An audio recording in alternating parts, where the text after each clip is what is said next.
আজকের বাংলাদেশ জাতীয় সংসদ আজকের এইখানে দাঁড়িয়ে এই পিঁপড়ার বলের মতনই আমরা কেউ মরতে চাই। বরগুনা ২ আসন থেকে নির্বাচিত মাননীয় সদস্য জনাব মোহাম্মদ নুরুল ইসলাম। জনাব মোহাম্মদ নুরুল ইসলাম, আপনার সময় সর্বোচ্চ 15 মিনিট। ধন্যবাদ। মাননীয় স্পিকার, আপনি যদি আরেকটু কমিয়ে দেন তাতেও কোনো অসুবিধা নেই, বাড়িয়ে দিলেও সমস্যা নেই। আপনি জীবনে বহুবার বলেছেন, একটু কমা বললে অসুবিধা হবে না। বলেন 15 মিনিট। একটা গুরুত্বের দাবি রাখে। দাবিটা এই রকমের যে যিনি এখন বক্তব্য রাখলেন মাননীয় স্পিকার, তাকে যে পাশবিক নির্যাতন করেছে তা আমরা টেলিভিশনে দেখেছি।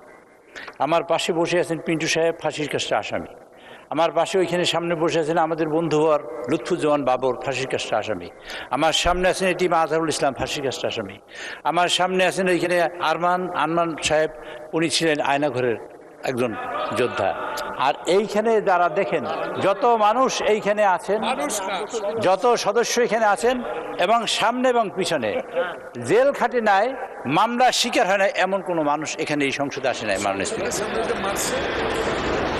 আমাদের এই জয়নাল ফারুক আমার খুব পাশে, আমার খুব ঘনিষ্ঠ বন্ধু, তাকে এখানে যে আক্রমণ করেছিল সংসদের সামনে, মাননীয় স্পিকার, সেই সব দৃশ্য আমাদের মনে আছে। আমাদের মনে আছে বলেই আমরা এখানে দাঁড়িয়ে যে কথা বলবো, সে কথাটা হলো এই মাননীয় স্পিকার, সেটা হলো যে এটা মজলুমের সংসদ। এই সংসদের বিরুদ্ধে যে কথা বলতো, সবসময় বলতো এই জামাত বিএনপি, এই কথা বলেই আমাদের আক্রমণ করা হতো। শুরুই হতো এটা দিয়ে, জামাত বিএনপি। তারপর আমাদের বিরুদ্ধে স্লোগান তৈরি করলো ৭১-এর রাজাকার, এই মুহূর্তে বাংলা ছাড়। এটা টেলিভিশনে রেডিওতে বলা হতো। এবং তুই রাজাকার এটা পত্রিকায় একটা হেডলাইন ছিল। এরকম পরিস্থিতি মোকাবেলা করেছি আমরা দীর্ঘদিন। আমরা ঐক্যবদ্ধ থাকার চেষ্টা করেছি, কোনো দোষারোপের নয় বিষয়। ঐক্যবদ্ধ থাকার চেষ্টা করেছি বিপদ থেকে বাঁচার জন্য। মানুষকে যখন পানি আসে তখন পিঁপড়ারা একত্রিত হয়, একটা বল আকারে হয়। আপনারা দেখেছেন কি জানি না, আমি সাগরের পাড়ে মানুষ, আমি দেখেছি একটা বল হয়ে যায়।